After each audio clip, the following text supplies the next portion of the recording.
po, magandang araw po. Ang video po natin ngayon ay ang pagpunta po natin sa San Carlos City. San Carlos City, Pangasinan po, no? May pupuntahan po tayong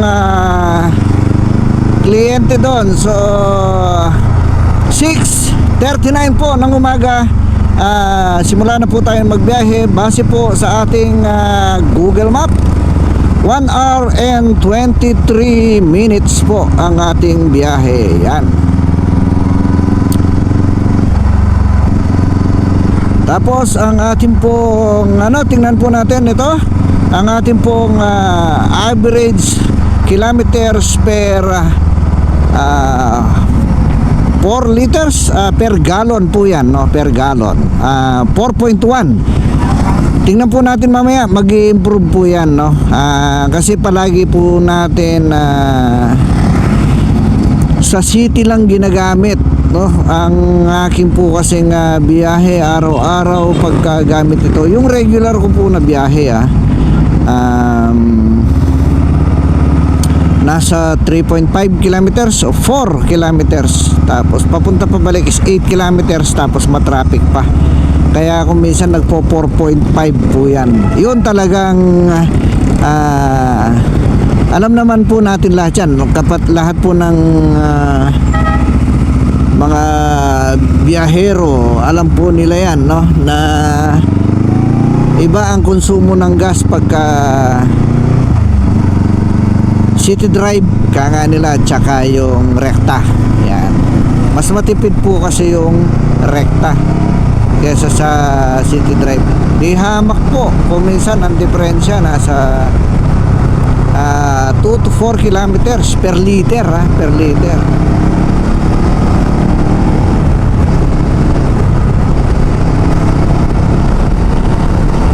So ang daan po natin is since Pangasinan to, no, dito sa kabilang side, sa left side ng Pangasinan, ang daan po natin is Santa Ignacia, Camiling. Yan. Yan po yung daan natin, Santa Ignacia, Camiling. Tapos dalawa po yung route nito, no? Isang Santa Ignacia, Camiling papuntang San Clemente. San Clemente, mga Tarim, yan. Tapos kakanan papunta pong San Carlos. Etong isa naman po is nabiyahe natin is ay isang route natin, Bayambang naman, no? Papuntang Bayambang naman tayo, diretso Camiling, tapos diretso po tayo ng Bayambang. Yan.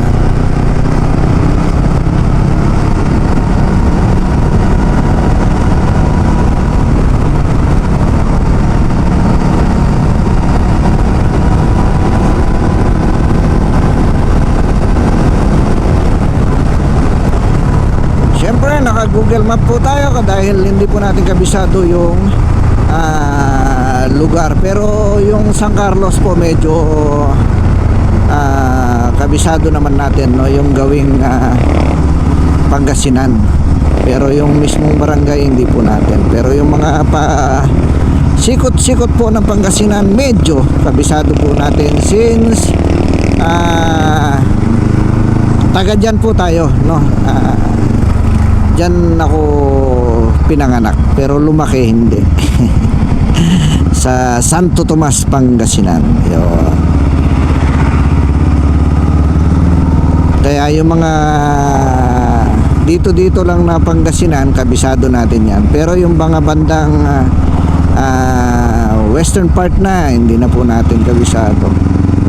Katulad yung San Roque, yan, hindi ko, yan, nung tinanong ko yan San Nicolas, yan, hindi ko, yan, dito lang sa malapit. Tingnan nyo naman ang biyahe natin, no? Kanina 6:39, 6:40 kamo.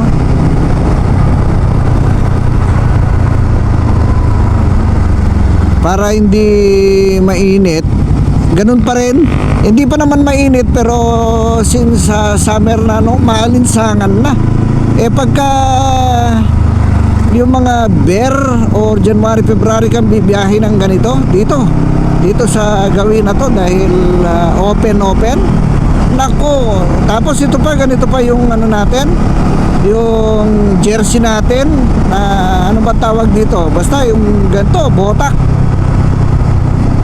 maginaw talaga, as in hindi ka makapag-concentrate sa ano, sa pagmamaneho mo sa sobrang lamig talaga. Hindi ka makatakbo ng ano, ng mabilis, yung mga mag na 90 ka ganun, hindi. Sobrang lamig kasi itong way na po na to, yung Tarlac Kamiling, no? Talaga namang 3 taon kong binibiyahe yan araw-araw.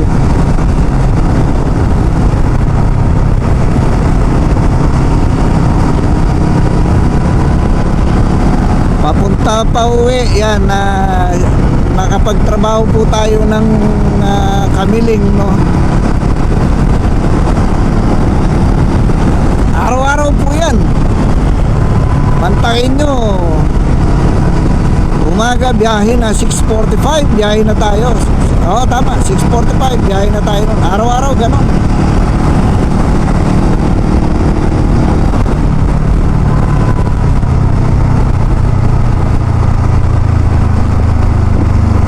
Tatlong tag-araw, 3 tag-ulan. Oh, dahil 3 taon eh.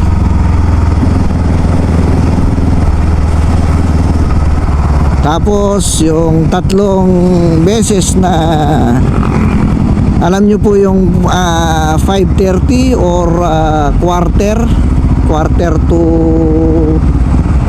anong tawag doon? Quarter to 6 pa lang, madilim na. Ayun, ang pinaka matindi doon.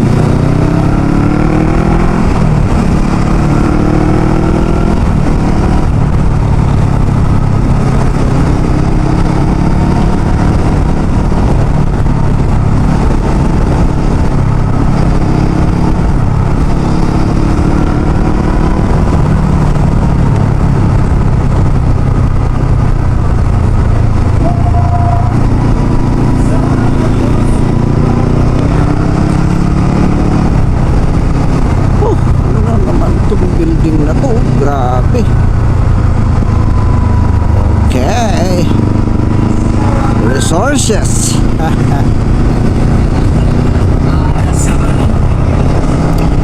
Malapit na po ang halalan. Magdesisyon lang tama para sa bayan. Alright. Sa Kamiling masyadong mabagal, matagtag. Pagka masyadong mabilis naman, sobrang focus tayo sa pagdadrive. So nakakurot ang kilay mo. Talagang alam mo yun, yung focus na focus ka yun. Sobrang pagod po yun. Dito po makikita, no, sa biyaheng Tarlac Kamiling, isa sa mga magaganda po ang jeep na bumibiyahe, no? Di nyo man na itatanong, dito din po kasi ako nag-aaral. Simula't simula, yan na po ang naging sukatan dito, no, sa biyaheng Tarlac Kamiling.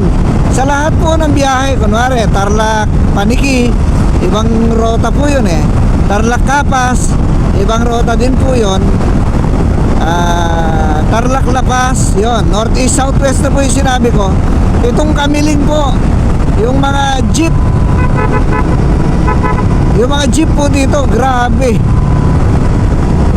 Parang naging tradisyon na po nila na hindi ka pwedeng bigyan ng prangkisa pagka pangit ang ang jeep po dito. Totoo po, mamaya mapapatunayan natin yan. Sana hindi ako masira sa inyo, no, na dahil matagal na rin po akong hindi bumibiyahe rito.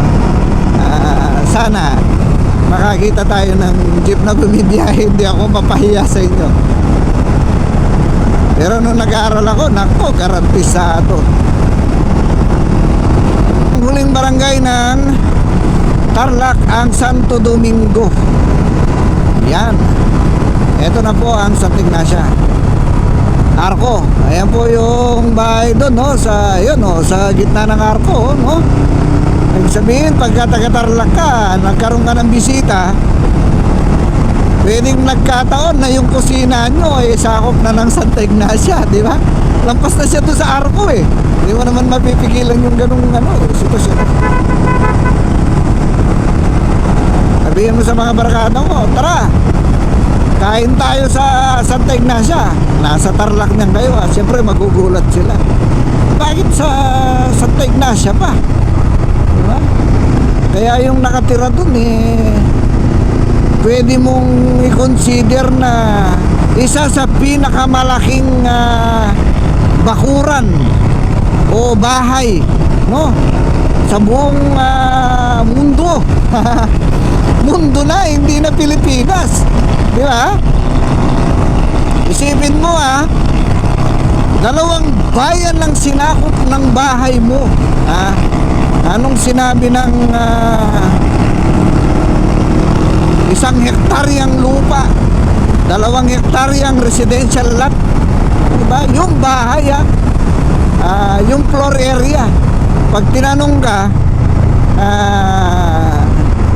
pare, kung makapagyabang ka, akala mo kung sino ka, ilan yung lot area nyo. Hindi ko kabisado pero parang sakop niya 2 bayan, Tarlac at saka Santa Ignacia, di ba? Yung sige, okay na yun. Sobrang laki talaga, ganun talaga yung floor area, ganun din sakop niya yung Tarlac at saka Santa Ignacia. Bigatin yung kusina nyo hanggang Santa Ignacia, kasi nabutan na nung Arco, di ba? Pwede mangyari yun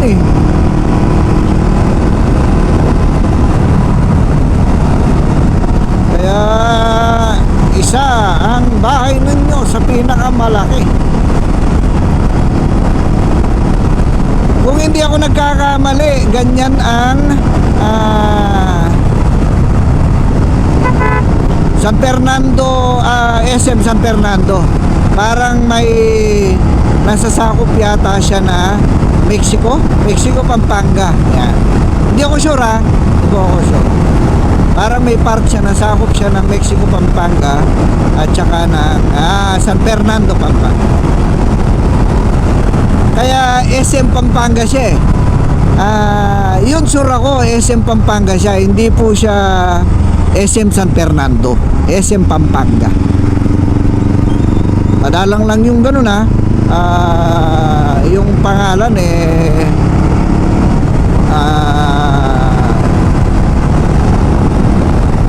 anong tawag dito? Probinsya nakapangalan. Kasi dapat SM Tarlac SM Tarlac City, SM Cabanatuan. Yun SM Pampanga. Kasi meron pang SM Clark Yun SM Clark talaga yun. Sa Angeles po yun. Itong mga kasya na to, napakadelikado po niya pagkatagulan. Buti sinubukan ako ng mga yan, pero sa paalang, alam niyo po yung may nalaglag na sanga. Kahit maliit lang po na sanga, kasi sasalubungin mo yun sakit. Yung mga iba nga po sasakyan tablado, hindi tabla po yung nalaglag tablado, kasi pag nalaglag po yan at nabasag yung salamin, wala na. Sinong ididemanda mo? Ipapabarangay mo yung akasya, di ba? Pinababarangay mo po yung akasya kamo doon sa barangay. Bali siya po yung nasa ganitong barangay, pangatlong akasya, yung mataba. Putya. Pero kidding aside mo, sana kahit papano, maganda naman, malilim siya. Pero dahil highway po ito, medyo delikado na po siya. Sorry. Di po tayo dapat umovertake doon. Siyempre, yellow lane, Corbada.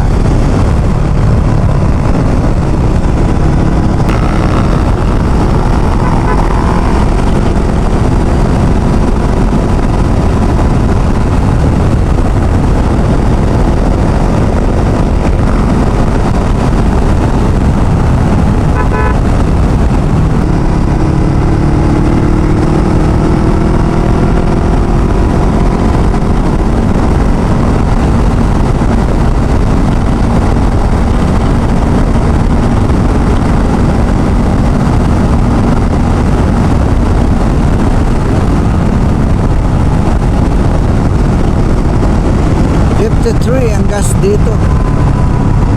Bigla ko naalala yung gas noong pandemic, pumalo ng 31, no? Kaya lang mag full tank ka noon wala kang pagkagamitan, no? May isang gasolinahan nga parang piso worth 100 pesos, parang gano'n.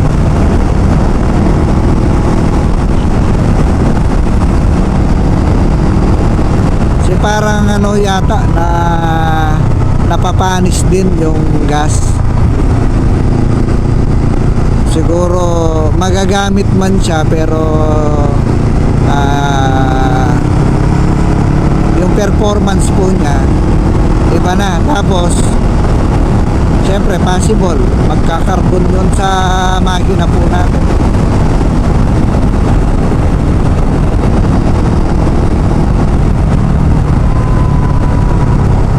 Ito lang po yung kagandahan sa adventure, no? Matatag sa kalsada unang-una, tapos pangalawa po yung upright position ka, so long ride walang problema sa bagay. Kaya nga sila tinawag na adventure bike, so intended talaga sila for adventure.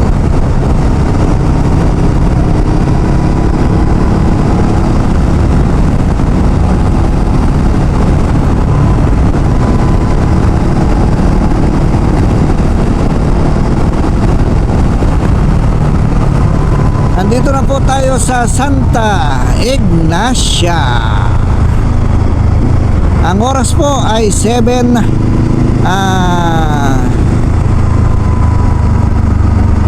o'clock. Umalis po tayo sa Tarlac ng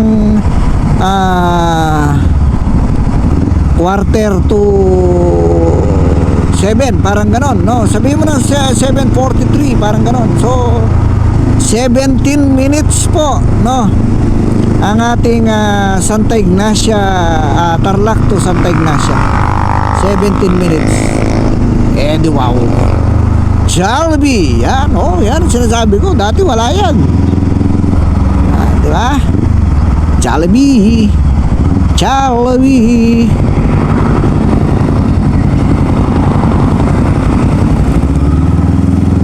Santa Ignacia. Oh.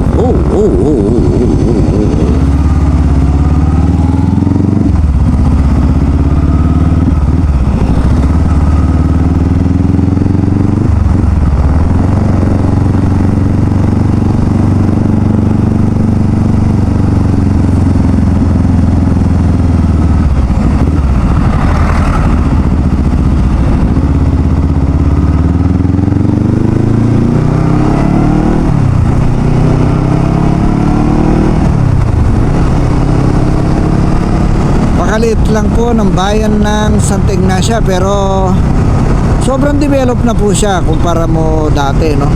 Sige, may motor trade na. Dati po walang dealer yan. Way back 10 years wala po.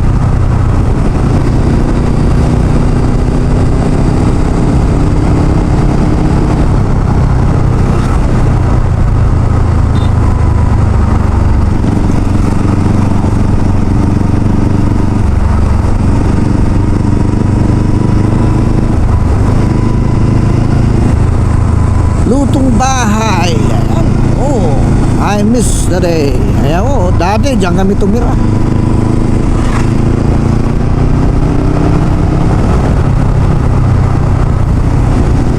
Ang susunod na bayan po ng Santa Ignacia ay ang Camiling.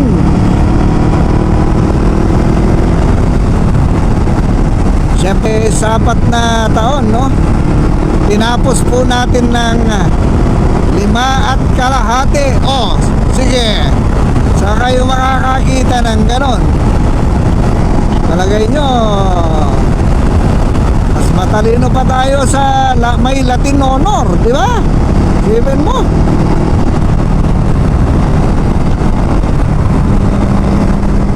Apat na taon lang ang kurso mo, pero kinuha mo ng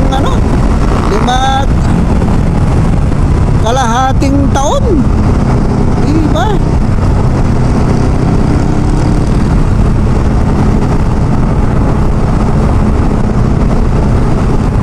Ganon ka katinding mag-aaral. Kung gusto ka nang gumraduate, ayaw mo pa. Ha? Ganon lang ko kasugid mag-aaral. Yung mga iba, di ba? 4th year pa lang, isa lang ang bagsak, nakikiusap para daw makagraduate, di ba? May back subject siya, nakikiusap siya kahit ano gagawin niya, basta makagraduate lang siya. Kailangan niya ng makagraduate. Gustong gusto pala. Oo, di ba? Ako, di ba? Pinapagraduate na, ayaw ko pa. Gusto ko 1 taon pa. Gusto ko kalahating taon pa. Ganon katindi ang ang tibay mong mag-aral, di ba?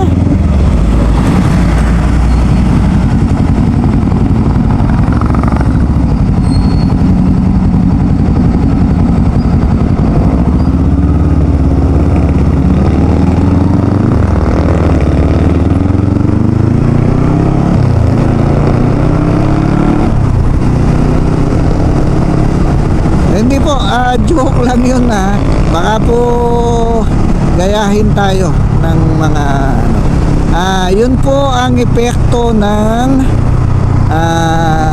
nagsiship po tayo ng course. Of course, wala po tayong matatapos pagka palit po tayo ng palit ng kurso. Ito po pala part na ng Camiling. Yeah, Camiling na po ito kasi yung school namin Camiling na yon. So ito po Camiling na. Ito po ang bayan ng Tarlac, ang Camiling, ang isa sa pinaka may magandang kasaysayan, no? Alam naman po natin lahat yan, lalo na po na pinagdaanan natin ang subject na Rizal. Yan. Kasi may subject tayong yung subject na natatakil natin, yung mga ganito na yung history. Aralin, no? Parang ganoon ba yata, aralin panlipunan. Pero nung college po, merong subject na Rizal talaga. Ang subject nyo, pag-aaralan nyo lang talaga si Rizal. Doon lang iikot talaga ang subject na yon, no? Doon lang siya iikot. Hindi po katulad ng aralin panlipunan, may ganito, may ganito, yung math, syempre, di ba, may subtract. Yung po, Rizal talaga, exclusive. Kay Rizal po, iikot yung yan. Ito po ang madaming kwento ng Rizal. Ang may nababanggit po dito sa bayan ng Camiling, no? Dahil dito po si Maria Clara, no? Yan. Siyempre magre-refresh po tayo tungkol sa ating nakaraan.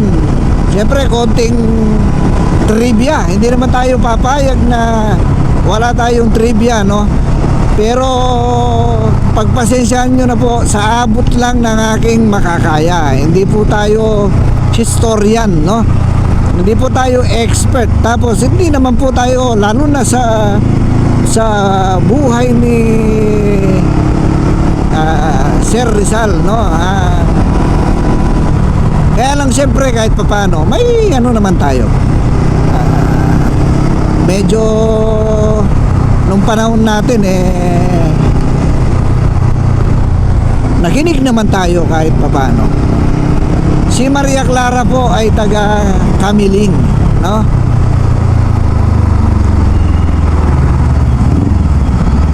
Siya po ang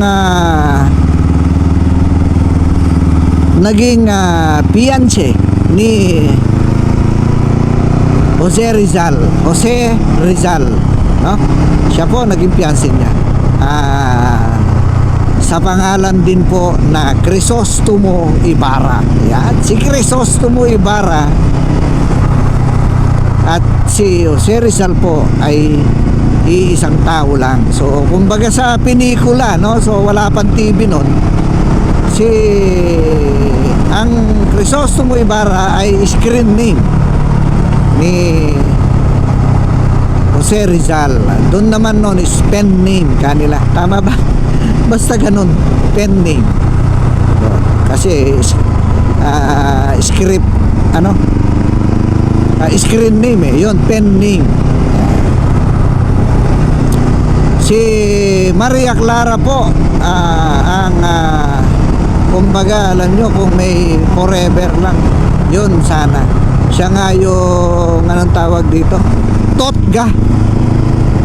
Yun ang sinasabi nila, no? Alam nyo, nabanggit nga po ni Maria Clara, no? Magmamadre na lang daw siya kung hindi rin si Rizal lang mapapangasawa niya. Oh, talaga lang na. Sana all. Hindi, totoo po yan.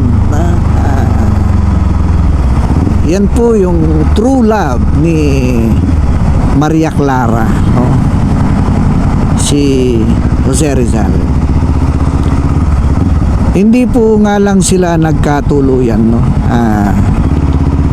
Sa kadahilan ng parang yun hindi po tayo sure. Sa kadahilanan po na parang hindi po boto ang magulang po, ang nanay ni Maria Clara kay Rizal. So parang ang mga sulat po, siyempre hindi pa uso yung chat no. Ang mga sulat po ni Rizal ay hindi nakakarating kay Maria Clara. Ganon din po ang mga liham, yun, bibigyan natin ng magandang Tagalog. Ang mga liham po ni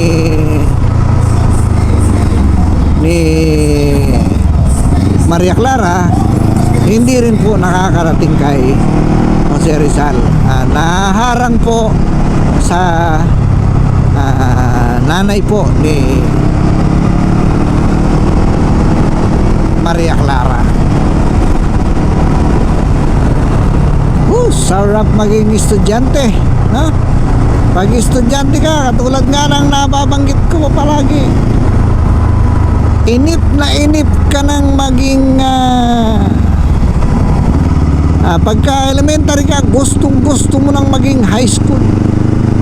Naging high school ka, naku, gustong gusto mo nang maging college. Pagka nag-college ka, wala kang ibang pinangarap kung hindi makapag-graduate. Pag nakapag-graduate ka, naku, wala kang ibang dasal kung hindi makahanap ng trabaho. Alam mo yun, gusto mo pagbaba mo ng stage, may trabaho ka na, ganun, no? Pagka nagkaroon ka na ng trabaho, dun na magdadasal ka naman nun, sana ibalik ka na lang nung estudyante ka. Hindi, totoo. Ito po realidad na pag-uusapan natin, no? Siyempre, pinagdaanan ko na lahat yan. Naging elementary hanggang ngayon na nagtatrabaho ako. Lalo na po ngayon, sa panahon ngayon. High school high school. High school muna yung pag-uusapan natin. Meron silang schedule na mga kaklase niya, ng mga barkada niya na magmakdo. No? Siyempre, kunwari, kada Friday, makdo tayo. Makikita mo yung mga bata na yun. Regular yun, kada Friday. Magmamakdo sila. Walang mintis yun. Unless, sabi ko nga, may walang pasok, walang bakasyon. Pero yung school days, makita mo yun talagang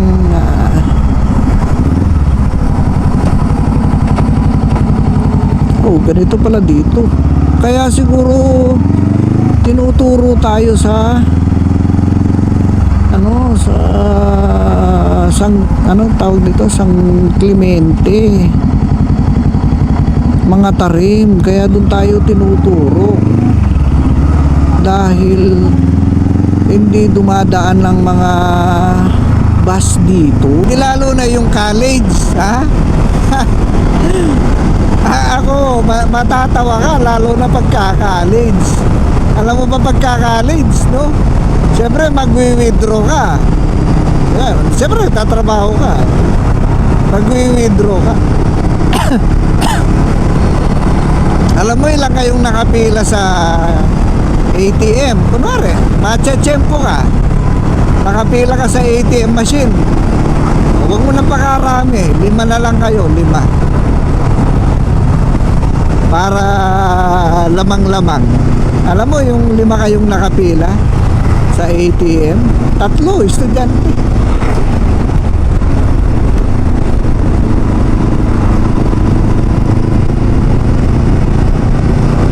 Sakali, 2 lang kayong empleyado.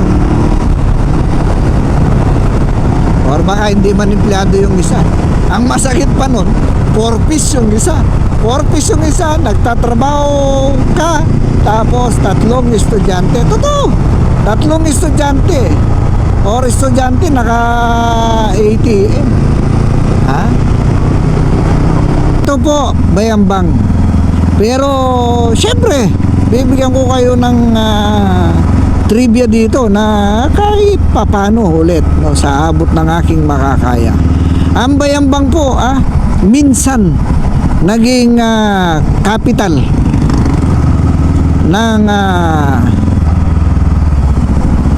pang-5 capital ng Republic of the Philippines, ang Bayambang. No? Minsan siyang naging capital. Isipin niyo po yun, no?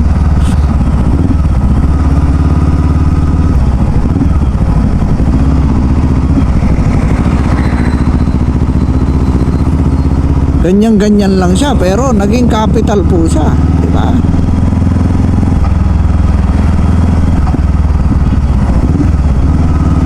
Ang Bayambang po ay nakuha sa salita. Ang pangalan po ng Bayambang hango sa salitang, hindi ko sure no. At least siguro pag sasabihin ko medyo magkatunog na lang siya. Ngayon kung mali man po comment na lang below, no? Pagtsagaan nyo na lang. Ang Bayambang po ay parang balang-bala, parang ganun, no? Pero ang ibig sabihin po nun, waste na waistline, bewang, parang ganun po, bewang, no? Parang daw, para may tinanong yung nagtanong daw yung foreigner dun sa, syempre panahon ng yun, hindi ko alam, panahon ng Kastila, panahon ng Hapon, o panahon ng basta may mga banyaga po dito. Tinanong niya yon, yung Aita na yon, na anong pangalan ng bayan na to? Syempre sa English yun itatanong. Maliban sa hindi masyadong narinig po nung nung katutubo, no? Maliban doon sa hindi niya masyadong narinig, siyempre natural hindi niya naintindihan yon. So parang ang sinabi yata niya is balang-bala, parang ganon, na ang ibig sabihin is yung waste nga yung bewang. Tinuro daw niya yung bewang niya. So okay, sabi daw ng foreigner. So simula nun, naging ganun ang pangalan niya, balang-bala, parang ganon. Ang ibig sabihin niya is waste. So hanggang na improve, hanggang naging bayang-bang po siya. Yan, di ba? Hindi po ako ganun ka sure dun sa sa mga term na ginamit ko, lalo na po yung balang-bala. Hindi ako sure, pero yung waste na yung bayang-bang, ang ibig sabihin niya dun sa old name niya is bewang, yun. Sure ako dun. Siyempre kahit naman po saan bayan dito sa Luzon, mga Aita po ang naunang tumira. Sila po yung ating mga katutubo, no? Kaya actually sila dapat ang namamayagpag ang mga pag-aari dito sa Kabihasnan.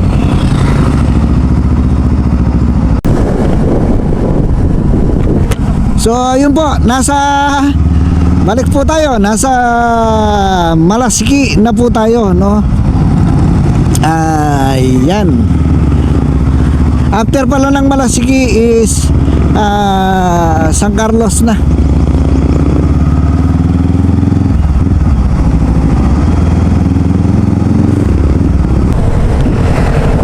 Boss, papunta San Carlos. San Carlos. Okay, salamat.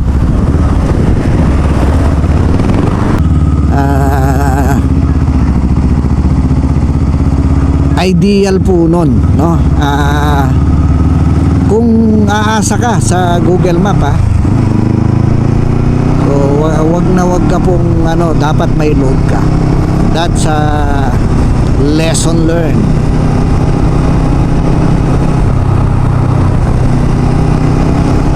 Yun pala yung pinagkaiba niya. Pagka lumampas ka, hindi siya magre-reroute kapag download lang siya.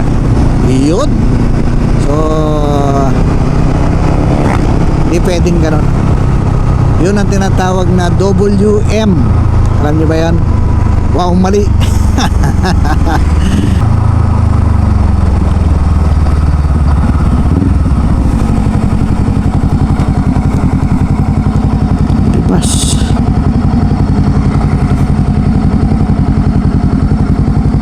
Siya.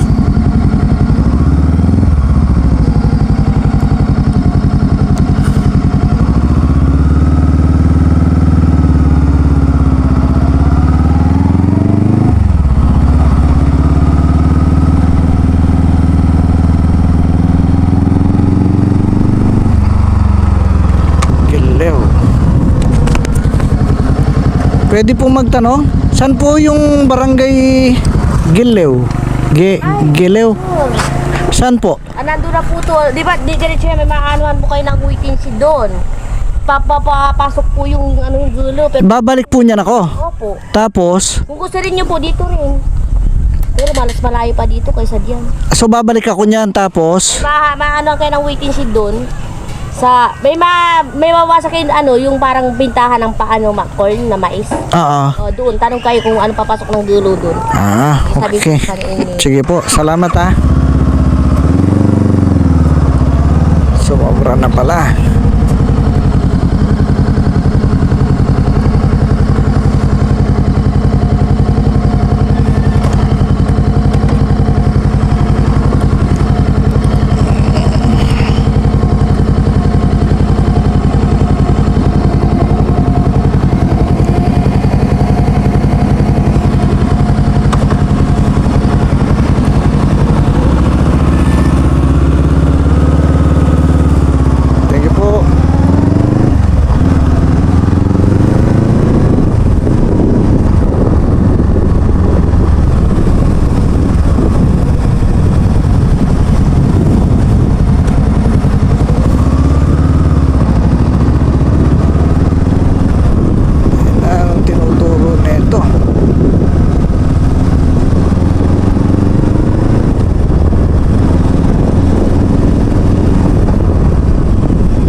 shed.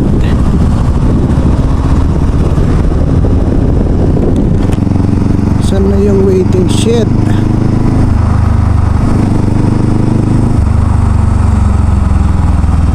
Oh, basta pala ako nung malayo ah.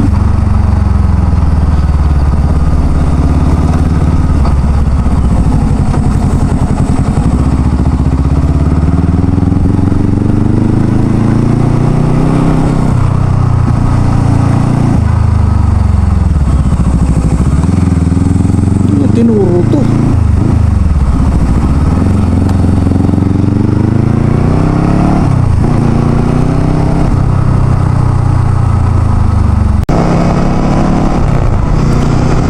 Ayun, natapos na po ang ating nilakad dito sa San Carlos City, Pangasinan.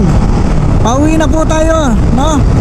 Maraming salamat po sa pagsama nyo sa akin. Maraming salamat po sa patuloy nyo pagsuporta. Hanggang sa muli po, salamat.